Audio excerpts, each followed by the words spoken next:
You know the deal by now. Another budget event, another really fucking stupid deck. So, commander pair this time is Yannik and Nikara. Yannik, doesn't matter. We'll get there when we get there. Nikara, partners with Yannik. Menace, whenever a creature you control leaves the battlefield, if it had one or more counters on it, you draw a card, you lose 1 life.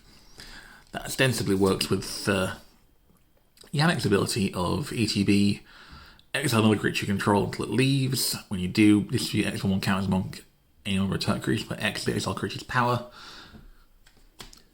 There's a logic there, there's a flow there. I ignored it. So, this is built for the Wedge Wars event at a friend of the channel, Bad Wolf. Not sponsored, they're just cool. The draw was earlier in the month, and I drew Abzan. And I built this. Some of you are probably noticing a theme in the colours here. Well, yeah, we'll get there. Anyway, let's take a look at the creature base first. We have Deity of Scars, enters with 2 -1/-1 counters. Pay whatever. Regenerate, remove 1. Xeno Spirals, Hagra Constrictor, Arcbound Stinger, Mayogen Grim Betrayal, which I'll set to one side. The Mayogens did something fun here. Arcbound Slith, Bloodcrazed Paladin, Mayogen Knight's Reach. Just got a reprint. Bloatfly Swarm, Stonecoil Serpent, Noxious Hatchling, Arcbound Crusher, Biting Palm Ninja, Grim Dancer, Voracious Hatchling, Boot Nipper, Arcbound Worker, Swarm of Bloodflies, Iron Apprentice, and Necrosquito. Some of you have probably picked up on what's missing from this deck, so to speak.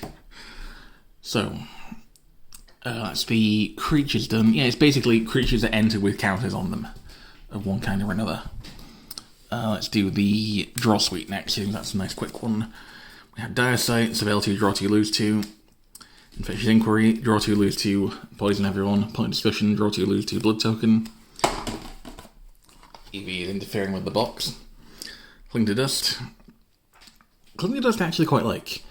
Exile talent card from the graveyard if it was a creature you gain 3 life, otherwise draw a card. And it has Escape, so this becomes a repeatable 4-mana draw card in the late game. Especially if you're up against 2 decks that like to mill you like I was. Night's Whisper, classic draw 2, lose 2. Village Rites, sack a creature, draw 2. Read the Bones, scry 2, draw 2, lose 2. Corroded Conviction, sack a creature, draw 2. And the only flip card in the deck, Tarian's Journal, sack a creature, draw a card. 2 tap, pitch hand, transform, and it becomes cast a creature spell from your graveyard this turn. If you do, it enters the battlefield with a finality counter on it, and there's a vampire evasion to other types. Enters with counters. That's all this deck fucking cares about.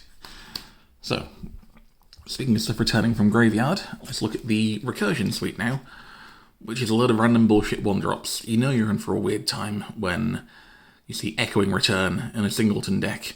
Target creature card and all of the cards with the same name as that card from the graveyard to your hand. It's useful in rat decks, I suppose. Not so useful here, where it's just return creature card from graveyard to hand. Sands Desert Rescue, the same thing.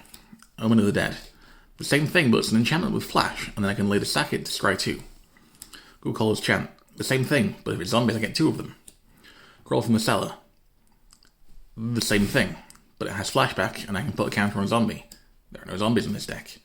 Disentomb, the same thing. Raise Dead, the same thing, but older. Victimize, the fun one. Choose 2 target creature cards in your graveyard, sack a creature, return both of the battlefield tapped. Final Rebirth, it can slowly, consistently recur things. It's also Phyrexian. We like that. So, the interaction suite then will be similar things going on here. Sack a creature, sack a modified creature to destroy targeted creature or planeswalker. If the modified creature was sacrificed to destroy a card, all of my creatures are modified creatures. This becomes 2 mana, 1 life. Destroy target creature or planeswalker, draw 2. I'm sorry, 1 mana, 1 life. Draw 2, destroy target creature or planeswalker, lose 1 life. I can dig it. Bone Shards, Lash of the Balrog, Spark Harvest, Fell, Annihilating Glare. He's going through them quickly at this point because they all do basically the same thing. Eaten Alive, Final Vengeance. Blood Money is a board wipe. That's going to go with the Myojin pile there. As I did shenanigans with that. Mandate of Abaddon. And Suspended Sentence.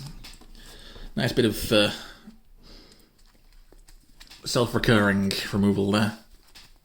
I'll still leave Mandate of Abaddon to the side, so I borrowed that from another deck for this one. So, Ramp Suite. Fairly simple. Mind Stone, Black Market, Charcoal Diamond, Infernal Idol, Phyrexian Totem, which I will read out because I bet none of you have fucking heard of this thing.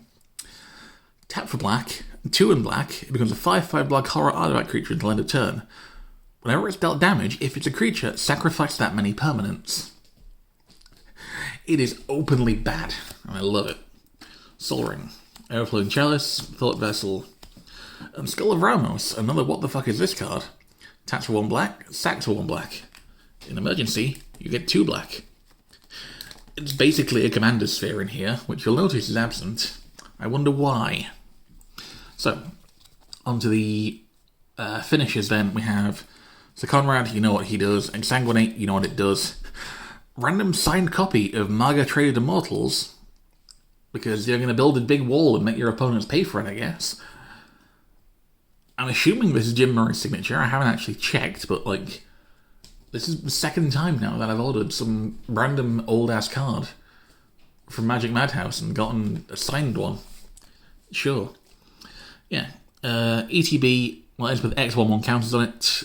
When it ETBs, target player loses life equal to the number of 1/1 counters on it. And, sorry. Evie. Evie. That is entirely your own fault. Anyway. Where was I? And then Gary. Evie, I'm taking the box away from you. You can't be trusted with it.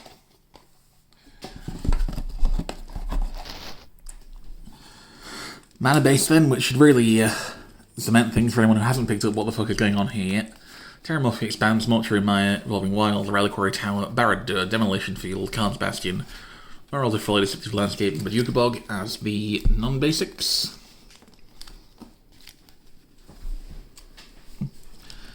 And then... You noticing a pattern yet? You see what's happening? You see what I've done? I built Mono Black Abzan, and you know what? It fucking worked as well. Arthur, please stop biting that. Sorry, I have a box out of shot here. You probably saw that when I picked up the camera a moment ago. For another video I'm filming at the same time. Arthur is choosing violence. So, yeah. This is basically a mono black deck. Blood Money is the only source of green or white mana. Yannik isn't sleeved because at no point during the event did it leave the command zone. Well, technically. I did cast Blood Money at one point, and I used Yannik to represent my treasure tokens. So on to the event itself. Usual format for these things, 2 rounds. First one, seeds assigned at random. Second one, winner's table, loser's table, middle table. I had 12 players this time, so we got an even 3 pods out of it. It's pretty good. So, game 1, I am up against friend of the channel, Pascal, who is in Sultai Reanimator with the Master. Friend of the channel, Longhair James, who is in Lord of Murder. And then Big Josh, also a friend of the channel, who was... I don't remember his commander, but I do remember that his turn 0 play was Leyline of Anticipation, then he managed to turn 1 Ruin Crab. Now, I managed some violence in this game, because at one point I had... Right. Myojin and Grim Betrayal on the battlefield. I like the Myojin cards, to be honest. They're underrated. ETB with an instructable counter cast from hand. It was cast from hand at the time. Remove an instructable counter. Put onto the battlefield under your control all creature cards and all graveyards that were put there from anywhere this turn. Now, I had this on the board with with the indestructible counter. Pascal had just popped off, basically. He had the Master on board, he had Raoul on board, and he had Intruder Alarm, which meant that he could tap Raoul, mill everyone for 1, tap the Master to return a creature milled this way to the battlefield, and untap the Master and Raoul, and let him do it again. And he had about 18 creatures on the board by the end of this. and like genuinely pretty scary board state. He'd convoke stuff, all kinds of things are happening. And then Big Josh makes the mistake of saying that it doesn't look like anything interesting is going to happen in the next couple of turns.